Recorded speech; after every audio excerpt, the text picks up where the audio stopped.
Thank you. So welcome everyone to the first Human Rights Approaches session for 2022, working with people with lived experience.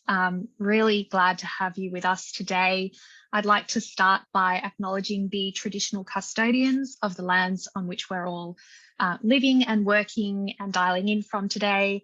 I'm dialing in from Wongal country, and please feel free to put in the chat which country you're on at the moment. I'd also like to pay my respects to elders past, present and emerging, and pay my respects to any First Nations people who are online with us today. So just in terms of the guidelines for today, the first part of the session will be a presentation. So please do hold off any questions until the end of the presentation, but of course feel free to use the chat for any comments or questions throughout the presentation as you wish. You can unmute and turn on your video view during Q&A because we won't be capturing any faces in the recording, but we will be capturing any audio and voices, so just bear that in mind. And when you're using the chat function, if you can just remember to select everyone, if you're comfortable sharing your questions and comments with everyone, that would be fantastic. There will be an easy read version of the PowerPoint that will be available on NCOSS's website following today's session, and Rosalita will also send around some communications on that. And if we could also ask you at the end of today's session to please stay on for a quick feedback poll at the end, which we'll post 5 minutes before we finish up. So I thought I would start just by giving a bit of an introduction to NCOSS's lived experience framework and just explain sort of how we got here and how the framework was developed. So as many of you may be aware, NCOSS is a membership organisation, and the way we advocate for people living with experience and experiencing disadvantage in New South Wales is generally that we would work with the sector and organisations on the ground who are our members, who then obviously represent the interests of their clients. But going forward, we knew that we would really need to start engaging more directly with people with lived experience and to really make sure that their voices were embedded in the work that we were doing going forwards. But we really felt that we needed some, I suppose, rules of engagement to guide the way that we would do this, to make sure that any kind of engagement we did with people with lived experience would be, ethical and respectful and as transparent as possible. So we started thinking about this a couple of years ago, and around the same time, there was a real sort of desire from state and territory COSS, so our state and territory counterparts across Australia, to really do the same thing. So we formed a working group with representatives from the other state and territory COSS, as well as people with lived experience, or lived experience advocates, as they called themselves, from each jurisdiction. From New South Wales, we worked with someone with a lived experience of homelessness, for example. And over the period of about 1.5 years, we co-designed the framework together. So the key principles and practice guides contained within the framework were really developed from and informed by the very real experiences of the lived experience advocates that we were working with, and how they've been engaged with in the past, what has worked for them, what hasn't worked. And so we tried to work that in as much as possible. And then when we had a draft framework that we were all happy with, we went through a process of testing the draft framework with various peer-led and consumer groups across Australia. That sort of took us up to late last year. And following the previous human rights learning series that we held with Amrit and Paula last year, our presenters for today, we engaged Amrit and Paula to review the draft framework really through a human rights lens and, make any improvements to the framework while, really preserving the integrity of the content that had been co-designed with lived experience advocates. And so that took us to our final framework, which we published late last year. And so with that introduction, I'll now introduce Amrit and Paula to take us through the detail of the framework a little bit more and the kind of the context of the human rights approach. So Amrit and Paula have been leading human rights education in vocational education and community settings since 2012. They have designed curriculum frameworks, developed resources, and also taught the first accredited human rights skill set for the community services sector in 2016 in partnership with the Australian Human Rights Commission. So this skill set was really embraced by the sector, and there were over 200 workers from Western Sydney who enrolled and completed the course. So with that, I'll now hand over to Amrit and Paula. Thank you.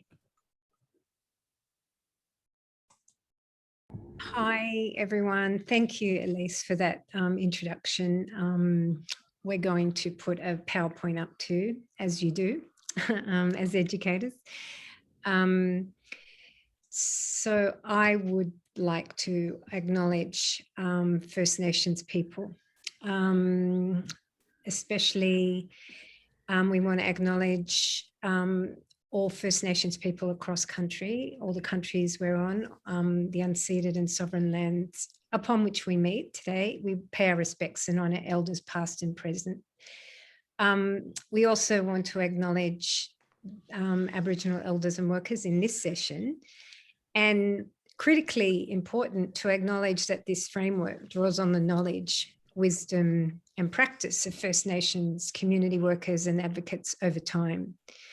A really important element of respectful engagement and recognising the labour that has gone into producing a document like Lived Experience Framework that NCOSS has produced and that we're going to present today. So Amrit and I are going to kind of have a conversation, and in some ways it's a little launch. It's a conversational launch, if you like, and we're going to kind of take everyone through. So we really we're educators at heart, community workers by practice. We want to encourage people to put questions in the chat, and we'll leave little time to have a conversation and respond to some of the comments or questions that might come up for you as we go through the slides. Amrit, did you want to add anything? Yes, if we want to go to the third slide. Yes, so acknowledging the struggles, the historical struggles of community workers is also really important.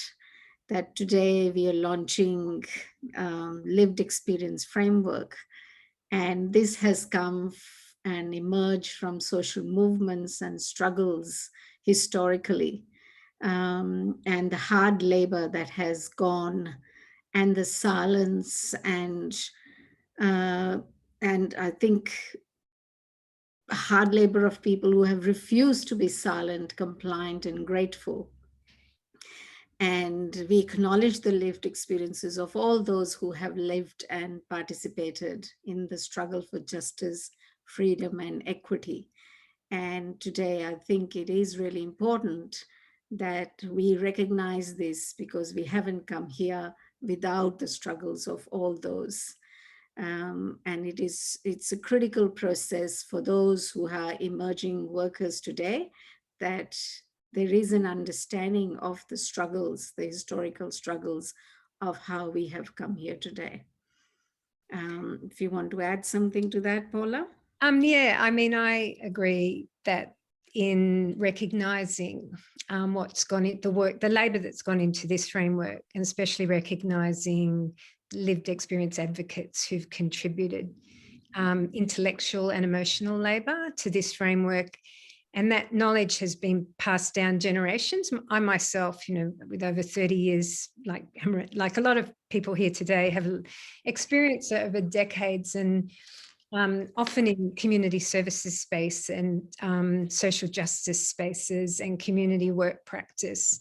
We don't have the resources or the opportunities to document the processes, the wins for social justice, the losses. And so one small gesture we can do is recognise that this knowledge has come from struggle. So I really want to respect those who've come before us and those who are with us today, recognising the labour as well.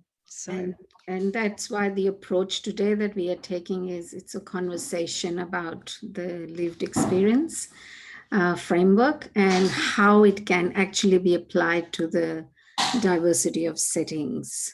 And I think what when we were approached as community workers, as activists, human rights educators, to actually look at and apply a human rights lens to this framework, for us there was this whole dilemma of, how do we maintain the integrity, the ethos, and the spirit of the process and the knowledge and the stories that have gone into putting this framework together and still apply a human rights lens. So maybe, Paula, do you want to go through the process for us? It was a dilemma because the whole, I guess, foundation of lived experience framework is you from the beginning work with. So, and we worked with NCOSS, but we had really good conversations with NCOSS when we were approached about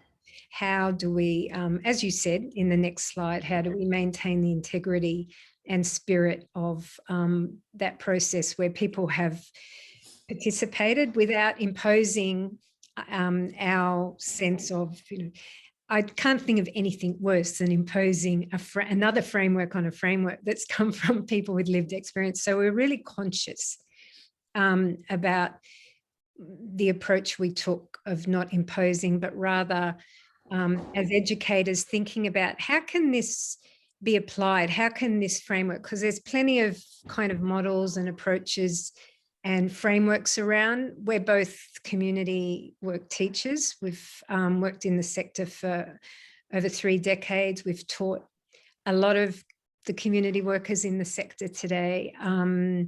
So why choose this framework, and how can we as critically conscious educators organise the content, if you like, in a way that's accessible, that can be applied in a diversity of settings, that can honour the voice, that the voice of the advocates still is the primary kind of, I guess, what we hear or what we see or what we read or what we feel when we go through this framework.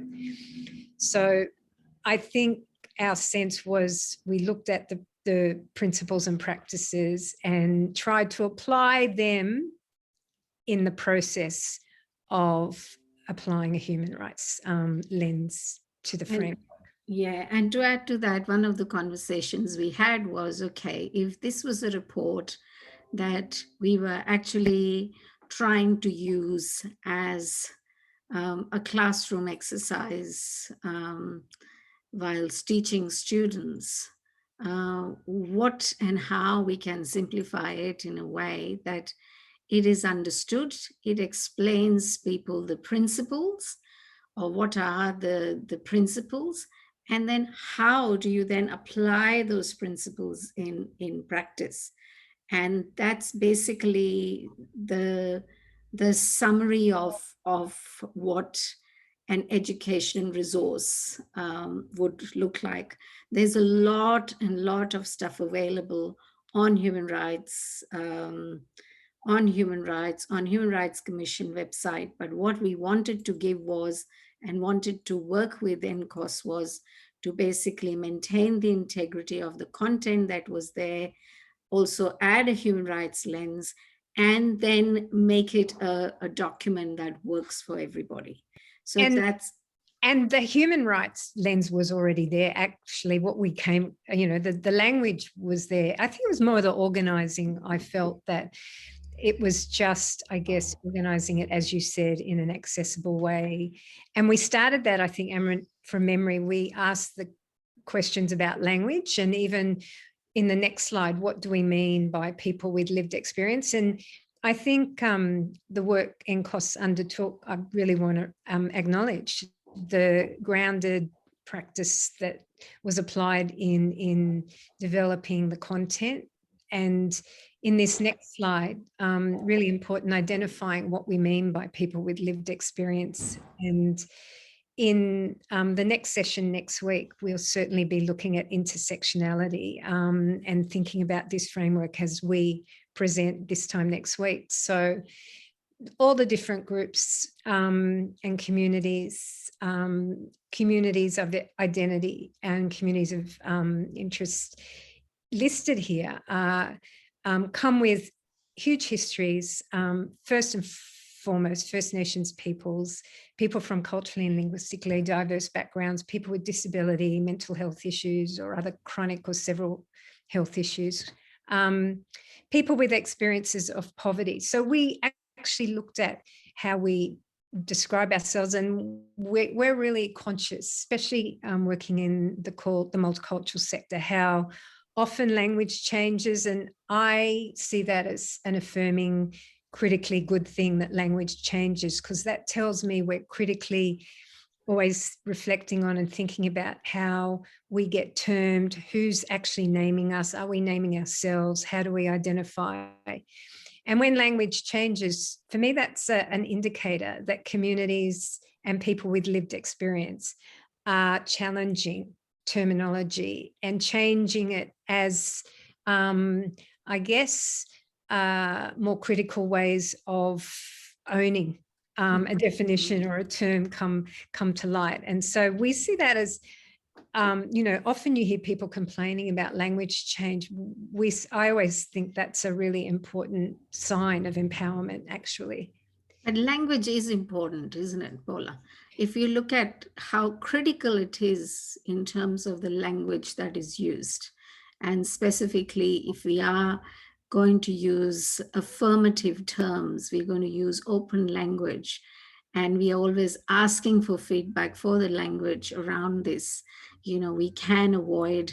I get a lot of comments from my students about labeling, and there's a lot written in sociology around labeling and labeling theories, and I think that is where it's critical in how language is used. And if language is changed, then what is the discourse around that is really important as well.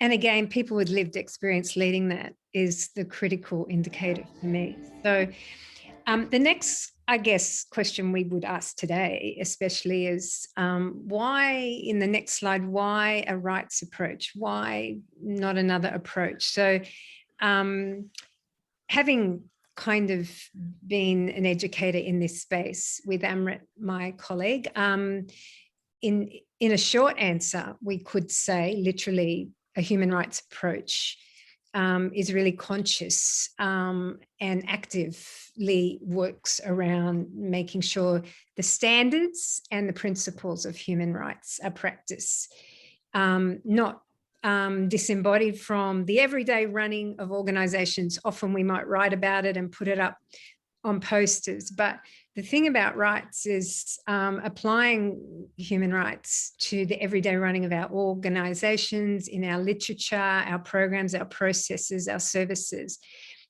is really critical. If we talk about the standards, we're talking about living with dignity, freedom, equality, and justice. And we're talking about human rights as universal, and that they're interconnected, they're indivisible and inalienable, and that no right can be treated in isolation. And that comes from people with lived experience. I don't know how many times in my work, the way rights are organised in law is there's sex discrimination, race discrimination, disability. So everything's siloed, but our lives aren't siloed. We're interconnected. So one of the critical, I think, indicators of, for me, a human rights approach is that we do approach intersectionally, and no right is treated in isolation. So in the next slide, Amrit, do you want to just take us through yes, principles? Yes. So in the human rights approach, this is what is underpinning the NCOSS lived experience framework. And it's promoting transparent, fair, equitable, responsive, and participatory engagement and practice. If we look at the human rights approach, it's participation, it's accountability, it's anti-discrimination, and it's empowerment. We all have a responsibility to basically set up these standards. And we are accountable for human rights as much as possible. In fact, it's one of the rights that rights will always trigger responsibilities. And as rights holders and duty bearers, I think it's the language of rights that actually will then help us apply. Understanding that language will help us apply the approach where we are encouraging participation on a day-to-day basis. It's almost like it's our practice. It is our inherent practice. And we're not just looking at participation, and I think we'll break down participation and look at the types and the typology of participation more, because that is actually integral in how this principle can be applied. Accountability not just at the level of an individual, but also at the systems and the organizational and at the governance level. And that is critical in how this approach is applied. Anti-discrimination and empowerment, which is the end goal in terms of the human rights approach. Do you want to add something to that, Paula? Yeah, I guess for me, the participation and empowerment always kind of go together. You can't, from my own practice and working with particularly children and women and elders and people seeking asylum, but I see participation inherently linked to empowerment. So I know we're going to talk about that a little further down, but I guess my sense of the 4 principles in the human rights approach, as soon as we looked at the lived experience, the framework, they were so kind of prominent. These 4 principles were so prominent. Explicit, yeah. They were explicit. So that's why we didn't really have, in some ways, it wasn't us coming in, applying, because it was already there. It was probably more our task was to bring out, I guess, in some ways, things around participation and organising, what practices go with, how do we ensure participation isn't passive or functional? So my other sense is that accountability, my sense of the rights-based approach is important because we've shifted from needs-based. So someone needs something. What you said, Amrit, rights-based triggers accountability. And I think for organizations, we have to be accountable. We have to be held accountable. We have to hold ourselves accountable, and we have to hold each other, across organizations and the sector accountable. So I think the focus on accountability and anti-discrimination is really important because they're active, ongoing. For me, they're really important. You can't have participation and empowerment without that foundation work. So maybe if we go to the next slide, the principles. So the framework has 8 principles and 8 practices. So it's organized around these core principles. And as you can see, the first 2 are participation and empowerment. We have co-production, respect, representation and equity, self-representation and autonomy, dignity, partnership, and accountability. So the report goes through all these principles and provides really, I think the framework, goes through these principles and provides really solid I think, space for reflection, as the principles for me set out They're more if you like, they values. govern our actions. Principles govern our actions. Practice is how we apply those principles. So in a way, they are also values, and their standards of behavior, along with they govern our actions, and practice is how you apply them. On page 5 of the report, if you actually look at it, there's a good pictorial depiction of the principles and practice guides that are included with each. So how do you actually practice that particular principle? There is a guide with it. And with some of the principles, there's quite a few guides. And I think V's really, because maybe it's our bias as well, Paula, it's the participation and empowerment, dignity, and is those principles, I think, where we've got a number of guides that are linked to that.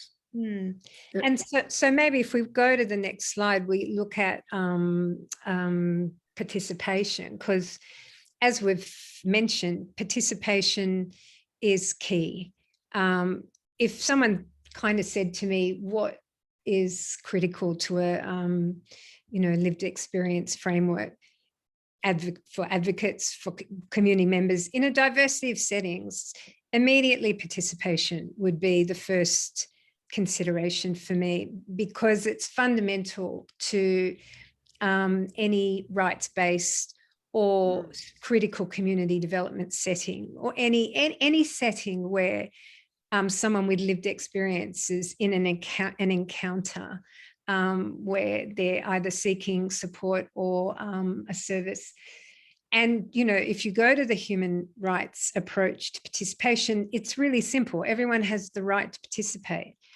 That participation must be active, free, meaningful, and gives attention to issues of accessibility. And when we talk about accessibility, we're not just talking about one form of access. We're talking about information as well, in a form and a shared language that can be understood. So participation is a critical, and that's probably why in the framework, the advocates who participated and contributed to this framework, I think was really clear that there's a shared understanding of the critical import of participation. So maybe if we go, Amrit, do you want to kind of lead us through the levels of participation? Because often we tick the box and say, yes, 10 people participated. But we always ask the question, how did they participate? At what level? And before that, I also I think it's important that if you look at your report, drawing onto the report, there are a number of questions that are there that you can use within your organizations to actually look at the participation. And if you are actually really looking at meaningful participation versus what we often refer to as tokenistic participation, where's this one token other that sits in a committee, or one token other that gives you feedback. So I think those questions are central to how lived experience advocates have actually wanted more active participation, rather than just sort of saying, okay, we have participated. So if you look at the next slide, we've looked at the levels of participations and how you want to have an active impact.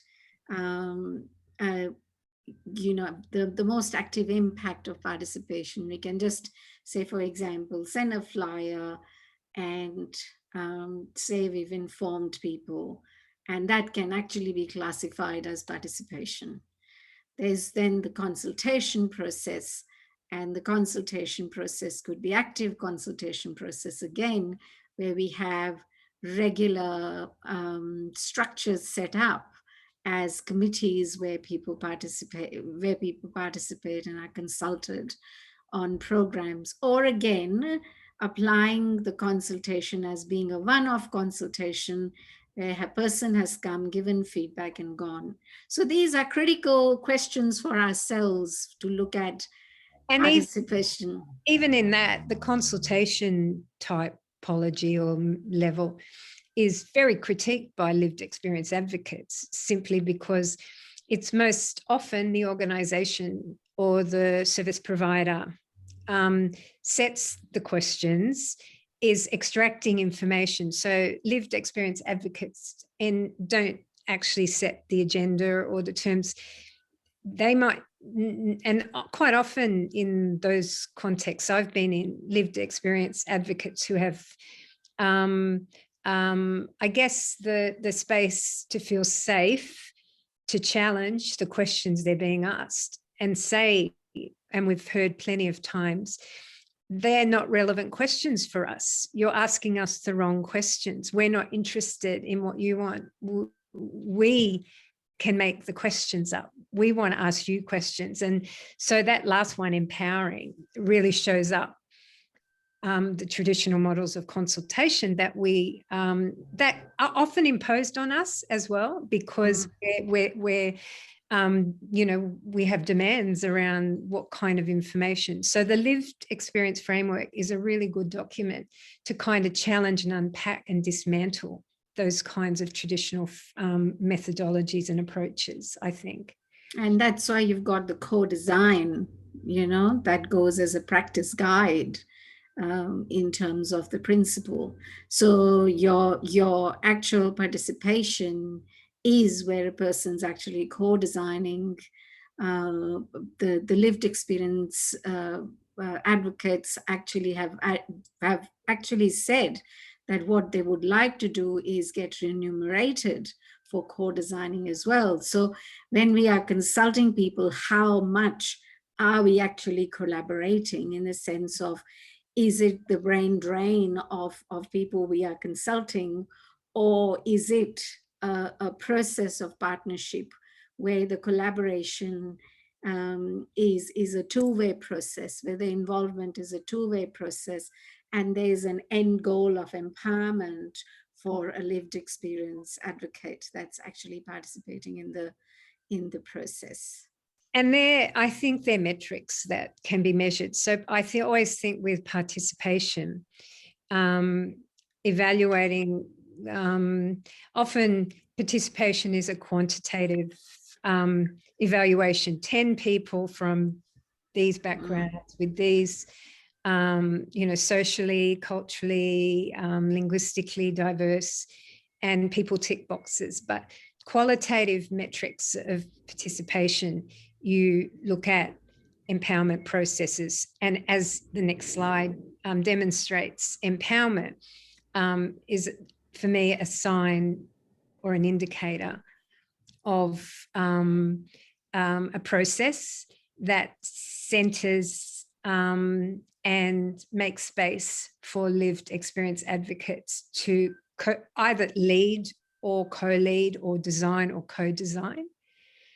So Amrit, we've worked a lot in I would call it the power and empowerment space, because exactly. the root word of empowerment is power. And you know, I've had conversations with other activists and jaded, cynical people in the community sector, like ourselves probably, that often people say, well, empowerment's a really overused word and it's lost its import. And I always argue against that, because I think we always have to engage and critique and unpack power, because power is in every encounter, and in every, you know, organizations, the way our whole sector is structured is hierarchical, and, you know, there's kinds of models of authority that are kind of imposed, and thus often the people who are afforded the least power are often the ones that should be the center of where, you know, the people with lived experience. So empowerment, I guess, is at the heart of the work we do. I mean, that's kind of... And how power is exercised within an organization is how empowerment works in practice. So is empowerment a central goal, right? Or is it something that we want to do it in as an end process? So if we are looking at power and how power is contained, how power is exercised in an organization, that's actually critical practice for us. So whether it's a power over, it's a power to, or power with, those exercise of power are central in understanding the process of empowerment and how empowerment works in an organization, in our critical community practice. And in some ways, this framework is a whole, in some ways, it's really about a process of empowerment and the principles that are all interconnected when you think about it, and the practice of ensuring that empowerment is the difference, I guess, is the difference between wanting to act and being able to. And this framework provides us with, I guess, a guide about how organizations like NCOSS or other organizations can apply some of the practice and the principles to ensure empowerment is central goal, not a marginal byproduct of a project or a service. I've had few workers that specifically have mentioned around power and safety and the relation between how a lot of workers, how sometimes workers are silenced because of how power is exercised. And the complaints mechanisms within an organization are also important in how they are, I guess, not just being there, but also how they are promoted and used, and victimization if people do make complaints, if workers do make complaints, or advocates of lived experience will make complaints, how they are handled. And that actually leads to empowerment or disempowerment. And that's the reason I used an example of an aged care worker who has come and talked to me several times about how they feel completely disempowered whilst they're doing everything on day-to-day basis, but the lodging of complaint has disempowered them, because they're completely marginalized and disempowered in that process. So that's an example, I guess. And well, we go to the practice guides, because I guess in setting out the framework, I really recognize the practice guides in the next slide. We've just listed all the different practice guides. For me, it was really important going through, especially every one of those practice guides and the stories within the practice guides. I could recognize the stories from years. They really resonated with me in the framework. And cultural safety was a critical beginning. Engagement, remuneration, which you talked about, education and training, intellectual property and confidentiality, media and other third parties, relationships, reflection, evaluation. So these are kind of quite broad headings, aren't they? They're, you know, and let's remember, as we said, practice. The practice guide is a way towards applying the principles. And the framework is set out, as Amrit has said, each principle has a list of practice guides. So if we just go to the next slide, we can kind of just look at an example of that. Principle 6, I think, yes, we put up, which was close to our heart, of course, self-determination and autonomy is, you know, people with lived experience across all groups we've both worked with have always talked in the language of self-determination and autonomy, and the capacity to confront oppression in ways that are safe and in ways that don't get people harmed and victimized. So each principle, like Principle 6, outlines all the practice guides that may be interconnected. And so remembering that cultural safety is a critical, I would call it a prerequisite for all work.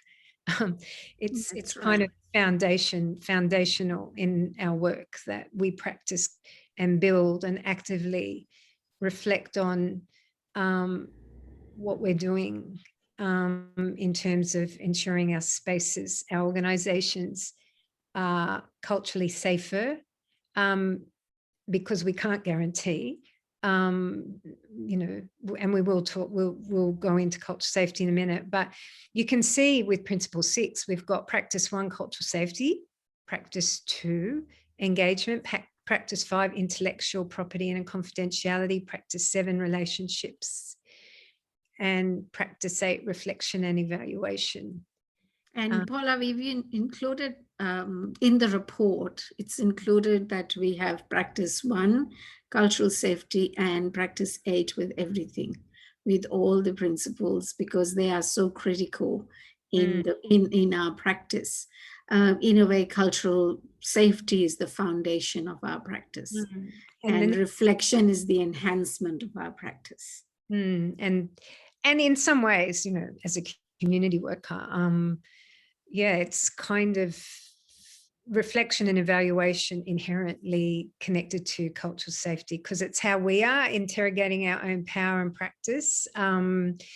So in that slide, that's just an example of the organizing principles of this framework, which I think are really, for me, really excellent, because you can go through and maybe think about relationships. We've highlighted Practice 7, and the framework goes through different elements of relationships in terms of, you could think about capability, opportunities for growth.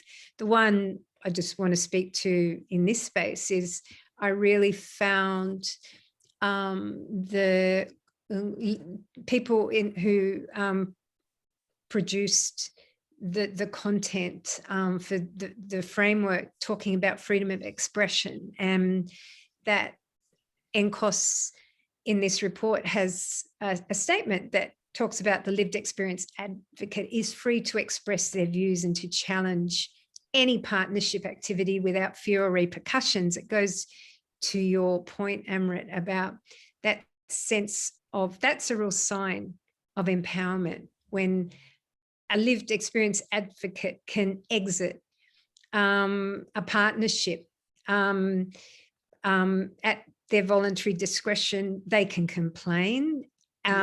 They have a right to, they retain the right to exit, in fact, a partnership or an activity anytime if they feel the activity is not meeting the agreed outcomes, or that they feel their level of participation is tokenistic, or for whatever reason. So within the practical guidelines, there's a trove of kind of thinking, reflective material for us to consider, and shifting how we think about when someone exits a partnership. They're not tagged as a troublemaker, or, as we started, people get called ungrateful when they depart non-reciprocal partnerships. Rather, they're exercising a right to exit, and it could be an unsafe, unhealthy partnership. So, and there's a mention of, you know, access to complaints and dispute resolution processes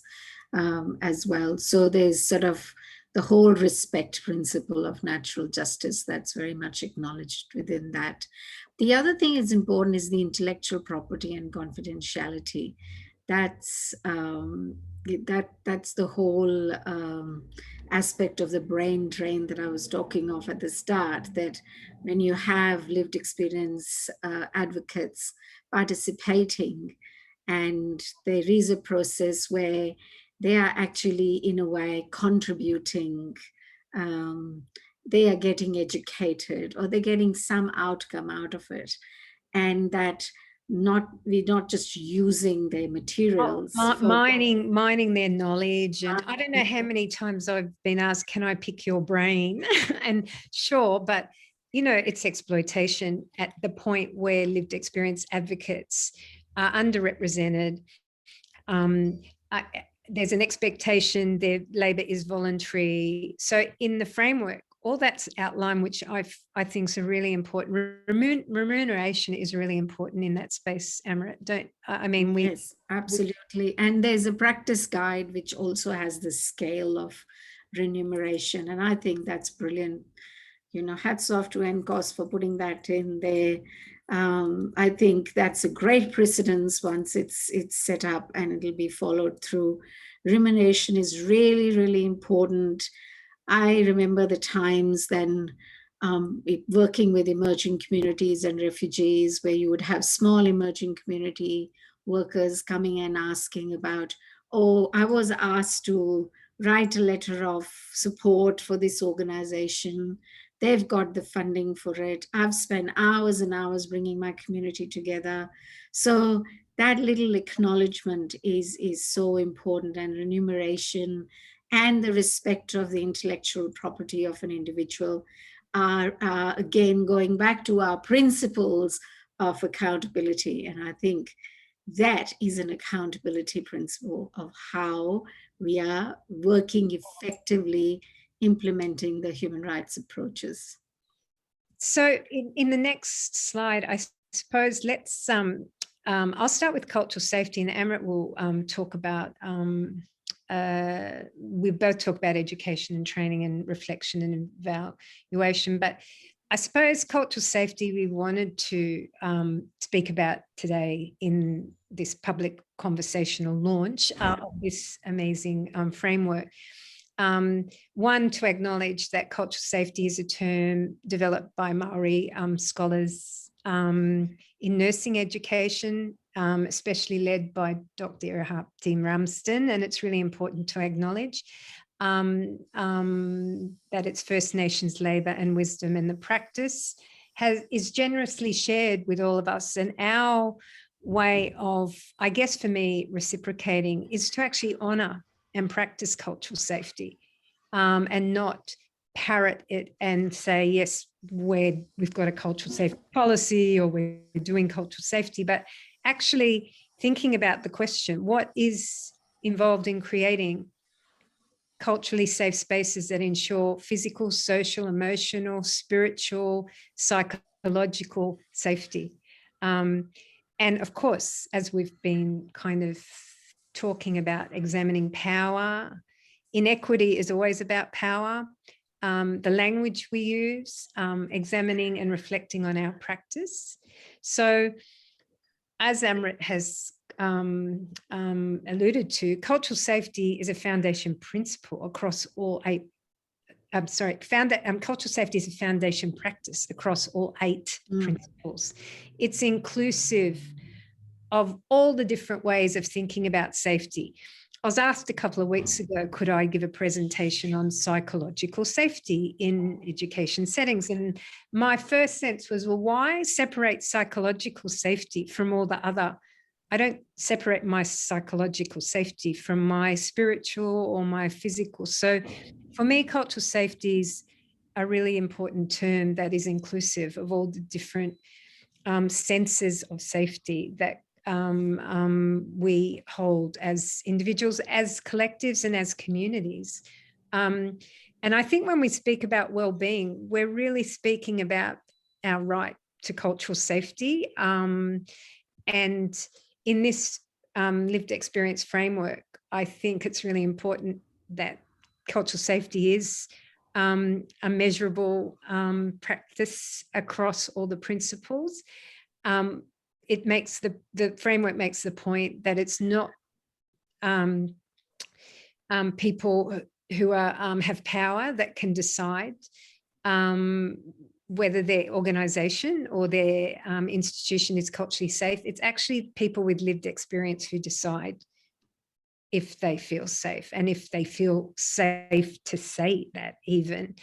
I think it's really important to acknowledge that people with lived experience are the ones who can identify the changes that need to be made if we are committed to different kinds of participation and for our spaces to be empowering and safe. And then that leads on to our next slide of education and training as to what is involved in creating a culturally safe space, and how do we ensure that we have spaces that and the pedagogy of our education is critical as well. And there have been studies that have been done on the pedagogy of education and how they can be the most empowering or disempowering, in whether we are actually looking at an activity-centered approach, or are we looking at a person-centered approach? Are we looking at an outcome approach, or are we looking at a process approach? Is the whole process, is it actually, it can, if it's a good education process, then you can actually look at outcomes that are quite healing and promoting human rights, in intrapersonal and interpersonal relationships, strategic thinking, goals that actually can be created through good, proper, education pedagogy. Yeah. And that's critical in our processes, in how we do the induction, how do we engage, how do we lead people on, what is the information that is provided in the whole process. Yeah, do you want to add something? And are the lived experience advocates in participating in the project or the service, are there professional development opportunities, leadership opportunities to pathway into an organisation, that they're not treated as kind of the consultant, but that the education and training for me has been really critical in this space. I guess having been a teacher for over 30 years, and especially teaching in the community spaces in kind of less formal education settings, like on campus. And I agree with you, Amrit. Education can be really empowering, but it can also be really disempowering. So, in this framework, I really like the way how it's laid out all the different kinds of ways of thinking about education and training as a practice for lived experience advocates, and especially they themselves identifying what kinds of professional development they want, not what they have to do. And, we know there's compliance and a whole lot of other, we know, there's mandatory training that many of us have to do because of compliance. But there's also other creative opportunities available, and we should always make those available and allow people to identify what they want to do. And then looking at opportunities of debriefing and supervision, and making sure that people are supported through the process. And moving to the next slide on reflection, where we actually look at reflection as a core competency in a way in community practice. So, and when we are looking at reflection, and critical reflection of self is important, but also the critical reflection of the process. And again, in the pedagogy of human rights education, there's so much emphasis on the process. Whilst our funding and requirements are all about outcomes, it is the process that's actually does lead to, outcomes of empowerment. And And in looking at the design and co-design, I think reflection and evaluation actually becomes and offers the appropriate interventions that are needed, and also offers bringing change at the individual level and at the systemic level.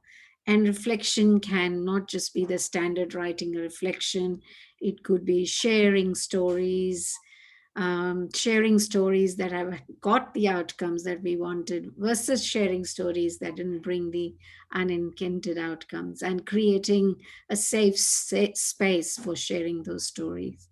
And then looking at different types of evaluations where we are encouraging participatory evaluation, where we are encouraging, again, the co-design and co-development of indicators of evaluation, and how we are actually engaging in the process of evaluation, and the autonomy that we are providing to the advocates to be able to reflect and evaluate for themselves, as well as supporting the organizations in looking at their goals of evaluations as well. And yeah, do you want to add something on that? You made me think of a recent example working in for primary schools in Southwest Sydney and Liverpool, just kind of during the hard lockdown, just after the hard lockdown. And it was a creative project with children in schools, partnering with schools. And we worked with the children to develop the evaluation, and they undertook the evaluation, and they looked at our questions, and our questions were rubbish. They made up their own questions. They used their own methods of collecting the responses, and they, I guess, interpreted the responses as well. But that was really important, because what we found is the children were much more likely to I guess tell their peers what they wanted from the project, and what they didn't like, and what they didn't want, and what they wanted more of. And so that kind of participatory evaluation in that project was really important, because in child-centered or rights-based approaches working with children is really important, especially in a school setting, because a school setting is authority. The power is kind of right in your face. So being active in that space, how can this be participatory? How can this be empowering? I know what I want to know, but maybe it's not relevant in this space. So how do we flip the power and the process and come up with something altogether creative? Yeah, and the last slide. Do you want to make the final statement towards a critical practice, and how in community work people with lived experience can actually help us in terms of creating monitoring mechanisms and implementing human rights approaches? I mean, in some ways, towards critical practice is a lived experience framework, because critical practice puts us in some ways, it's that interrogation of power and how we work with, in respectful, as we started, in respectful and ethical ways. So thinking about towards critical practice as an ongoing, the towards is really important for me, because it's an ongoing endeavor. You can't put closure on critical practice. It's a process. It's an action process. Yeah, and it will change depending on contexts.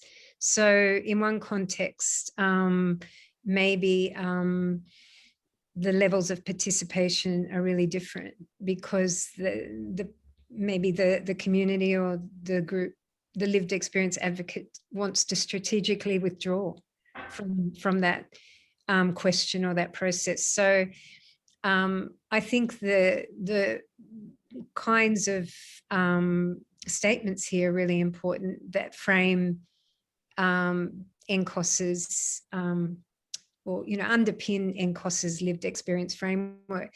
That human rights approach has to have monitoring and evaluation as ongoing, that people with lived experience are active participants in those processes of change. There's ownership of them, that they lead to something, change is real. Change isn't just this disembodied, abstract theory of some kind. And that organizations, and I think NCOSS has taken leadership here, that organizations take their role of duty bearers seriously and hold themselves accountable. And that we all as a sector hold each other accountable is really important. That individuals and communities are prioritised, especially, if we go back to, what do we mean? Who do we mean? People with lived experience. I know we've both kind of always prioritised and resourced, I guess, people or communities really underrepresented, people who have been marginalised, excluded, muted, invisibilised. So for me, it's also important looking at the hierarchies of power to ensure that people are equitably resourced to act, participate and lead. And that's what equity is about. It's about fairness. It's not about sameness. It's about fairness. It's not about sameness. Yes, absolutely. Yeah. And finally, I guess our overall goal, the origins of this work, always to deepen participation, to make it meaningful, to make empowerment, I guess, as we said, a central goal. And of course, systemic change is what we want. We often work at the individual level. Systemic change is about rupturing systems that harm, that don't work. That challenge systems. Yes. Yeah, and that oppress. And that oppress, yeah, exactly. And that oppression is how, and then going back to the initial slide and acknowledgement of the voices that were silenced. And we have come here with the systemic, for those people that have been part of the systemic change. And if for generations to continue, we do need that kind of systemic change. And that's all from us. So we'd like to open up the chat, or I'm not sure how many people are in the room, but be great to have questions or comments. If NCOSS people who are here want to add anything, but great framework, really useful resource for us in other settings, education settings and art settings. So it's got a kind of transferable applicability, which is really good. I've recommended it to quite a few in my network. So thank you, NCOSS. Thank you so much, Paula and Amrit, for taking us through the human rights approach and what it means for, organisations like NCOSS who are wanting to engage more directly with people with lived experience, and also just that reflecting on how that applied to our draft framework when we first presented it to you.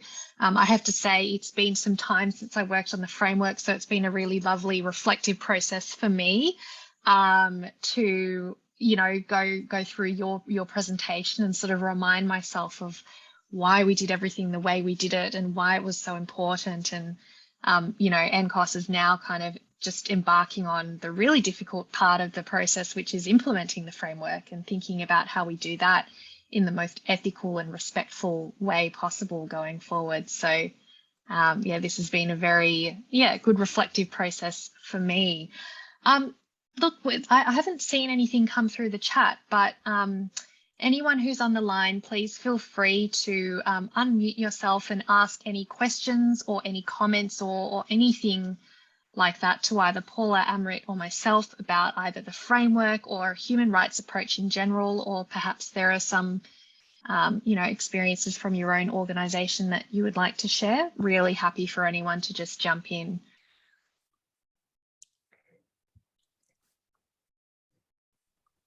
Hi, it's Rob Lake. Can I just jump in for a sec? Hi, Rob. Hi, it's Amrit and Paula. It's fantastic. Thanks heaps for that. I think it's really was part of the last year's the human rights work, and it's amazing to watch this stuff develop, and just think about how it builds. I was just wondering where, in terms of people with lived experience and advocacy, both within the community sector, particularly to, I suppose, our processes, and then with government around how they work with people with lived experience, because so often so particularly through COVID with in boarding houses and stuff, how health in particular have engaged with people in boarding houses and homeless people has been has been great after a bit of time. They've done some great work. It's taken a bit of time to get there.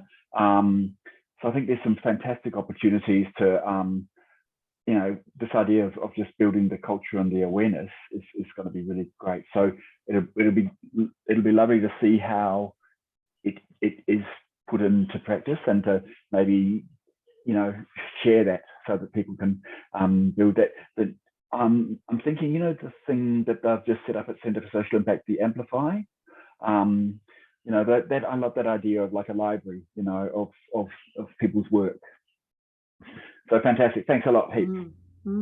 That would be such a wonderful, that's also capturing people's, their practice, but their story. That's, I think, a really good project to support. I was also thinking, as you're speaking, we used to run in courses, like community courses, kind of civic engagement. I actually, you made me think, I used to teach in advocacy courses. Councils used to run that too. Yeah. They used to run civic engagement, advocacy. And we used to teach it. And we used to teach on those. But that might be a good way. That might be one idea, that it comes through learning, because, as we said, the learning process is a space to kind of, when I had classes, some of my classes were with people who'd just come out of prison and incarcerated in detention, and that learning space was really important to create a safe learning space for people.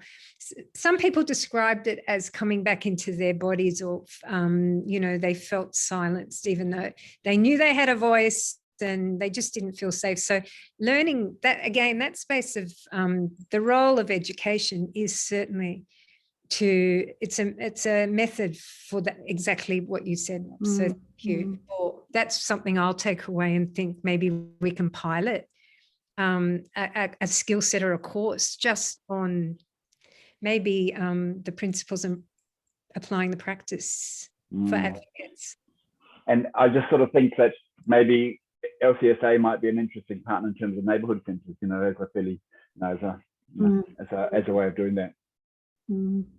So even councils, maybe looking at a council coming as a partner so that they could then, looking at implementing it across neighborhood centers and community centers, because there are so many volunteers there who are not really supported.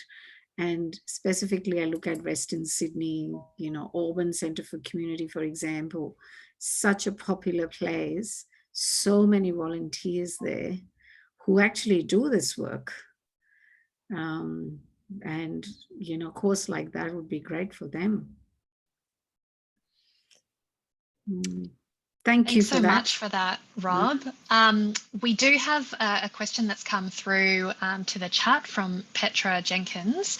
As our sector evolves towards recognising children as clients in their own right in our services, what are some of the key focus areas that a service should concentrate on when holding space for the child's voice to influence service delivery? Fantastic question. Absolutely. Before I did that project, I decided to do an online human rights course, child-centered approaches to participation. And that for me was really important, kind of reflective learning around children's rights, the right to speak, the right to not participate. And I found in that project, you know, children were never asked if they wanted to participate. In fact, at the COVID, when we're talking about the online learning, we asked children around, and most of the young people and children said, no one ever asked us if we wanted to do any of this, no one ever. And even if we'd said what we wanted to do, no one ever listened to us. So it goes to the heart of that question, children in their own rights. So consent, I think consent is a really big focus. I think creating spaces with children so they feel safe to say what they don't want to do and what they want to do. I think that's one area that the whole sector needs human rights training in, and taking a child rights centered focus. Children-led projects are critical. And we developed, with the participants, with the children, we developed a consent kind of charter that children have the right to say no and change their mind and not participate. And the children came up with that. We also, with the children, developed the evaluation method. And so in some ways, the focus, those spaces are key, but consent, I think, is a really big area for children. And I know there's some children commission, there's some resources available with children's, I think on the Office of Guardian. Yeah. Office of Children's Guardian. But we developed our own materials with the children, actually. So I think it's a really critical space that has a context as well. We're working with a lot of children from refugee backgrounds as well. And the context and the trauma there have to be really critically, I guess, reflected on. And, you know, our practice has to be trauma informed in those spaces. Petra, you might want to, or Natalie, you might want to contribute if you have ideas, because it'd be good to hear what your sense is. Hi, yeah, it is a really interesting space. I work in family violence services, and we really are focusing on prioritising children and working in that space of child-aware practices and parent-sensitive practices. And I think it's a bit of a dance between the consent of the parent and ensuring that I guess collaboration between the three parties is as sensitive and respectful as so that it doesn't look like that you're in any way judging the parenting. So I was just thinking then, when we're developing our own, I'm with the Salvos, our own survivor advocacy framework. And I guess the only input I have to this is to say, if services are developing their frameworks or have done, to go back and actually think about, have you added a section on children, and then therefore that the bones of that will then enable you to implement something going forward. And in New South Wales, AIHW has just put forward a communication to recognise children as clients in their own rights, which will then influence data reporting and funding. And so it's a really exciting space at the moment in terms of resourcing our sector more appropriately to be able to support children as clients in their own right, and therefore the importance of recognising their voices in influencing policy and procedures is absolutely imperative. Absolutely. And we were kind of working on that project with the Children's Parliament in Liverpool. And that was a good model where children were able to come up with really creative ways and address not being listened to. Like the most of the children talked about, you know, the politics of listening and hearing and being reflective listening, because what you said really resonates with some of the projects I've worked on over time in children's creative projects and child protection, and that balance between, like you said, not coming in punitive ways, but education is really important in that space as well.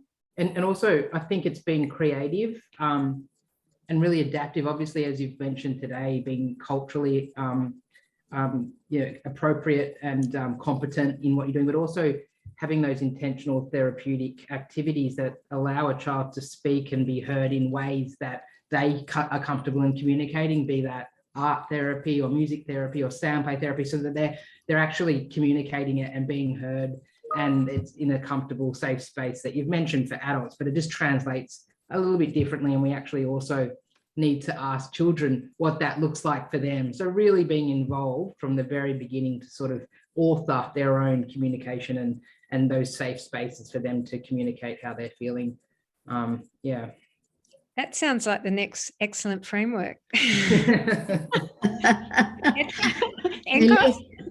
it's for you.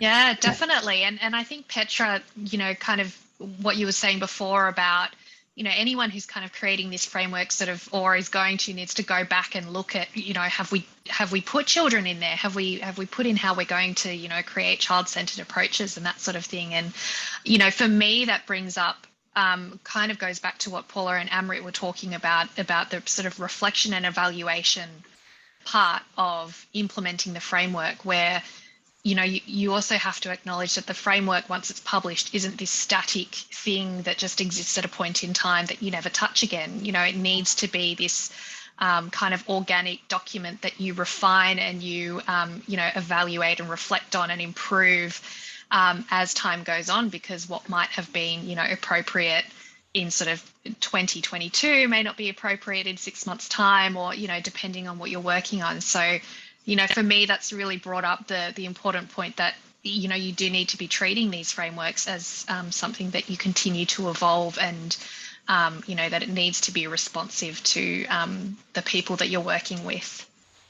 So I've just Googled on Australia and gone into Australian Human Rights Commission website, and there's a fact sheet on children's rights where they've looked at rights of children as consumers in the spotlight.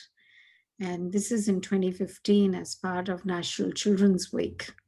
Megan Mitchell has called for a national conversation on this as consumers. And they're not only talking of children as clients, they're talking of children as consumers. Big businesses are so I think that makes it quite, in a way, important for us to continue this conversation. And thank you, Petra, for raising this. And I think they were talking of co-hosting a national conference, looking at this. And are they co-hosting with children? Co-hosting with a number of Australian Council of Children, Flinders University. So I'm sure there's some work that has been done in that area. Sorry, as a researcher, I always want to go and look for more.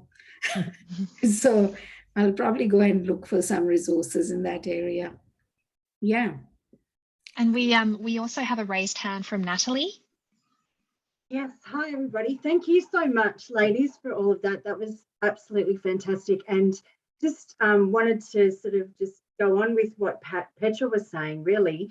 With No to Violence, we work with women and children's advocates. And actually in the last community of practice, the question that we sort of posed to the cohort was, how do we make sure we include children in that? And it was quite interesting to hear the reservation that so many workers had in actually doing that. And to have a bit more of a framework to be able to do that, I think would so benefit so many workers, and also all the children who would finally be able to have that voice. You know what I mean? So if there's any possibility, please do that. I think it would be so helpful. I actually think it's really important, because it is a different kind of framework, I think. Absolutely. From my work with, and the training I did, it's really different way. Like the metric, everything's really different. So I think Yeah. it's something we should reconvene and look at seriously and practice the lived experience framework where children lead as well, like that we co-design, so hands up. I'm up for it, if others are up for it. Oh, Yeah, yes. look, I'm very interested in that, and it would be really interesting to see if you know, other peak bodies in this space like ABSEC and AQUA, the Association for Children's Welfare Agencies, whether that's, you know, they already have some sort of thing that they kind of work to, or they're kind of thinking about it, or, you know, those who are a bit more involved in the children's space already. We might bring Shanti Raman into this, Paula, the pediatrician. Yeah. So that might be she's done a lot of work in that space, and I'm sure she's got resources that she'll be able to help us with, to understand, you know, even if it is metrics of engagement. And looking at international context, because internationally, a lot of, when I was doing research, a lot of international contexts are streets ahead in terms of child rights centre, child-led programming. And that was one thing I remember from doing a literature review and a scoping, that internationally it's, you know, in a lot of human rights education is in schools, and children are schooled in not human rights training, human rights education. So it's foundational to their education, that they embody and learn and practice and push adults in the space of rights. And that would be fabulous to get human rights education in schools. Some schools do it, but it'd be great to see its core to the curriculum in and delivered in creative ways, not in traditional kinds of ways, but delivered by children, for children, creatively. Thanks for that, Natalie. I've just put the name of an author that has actually written about human rights education, emphasizing children. Felicia? Is that Felicia Tibbets? Yes. Yeah, Felicia, I think her name is. Yeah. And, you know, writing about the importance of human rights education for children, and specifically looking at the pedagogy. Because in 2011, the UN put out I think it was a declaration that literally said human rights education is, we need, that's how we started in this work. That's right. Yeah. We decided to take it up. That is where we are going. And we ran a cert for, but I actually would love to see it develop as practice in everyday kind of learning at schools, at TAFEs, at universities. Okay, sounds fantastic. And then once, Elise, you are ready for this work, we'll be happy to come and join as third space, and we'll bring in a community pediatrician. Sounds great. And she's the leading child protection specialist for the country as well. So it'll be fantastic. Yeah, that sounds fantastic. Thank you. So we do have about 5 minutes left. Are there any other questions or comments? You'll have seen the feedback poll has just popped up. So if you wouldn't mind, please just filling that out so we can, you know, feed in any feedback to the next upcoming sessions. But if there are any sort of final comments or questions, please do pipe up.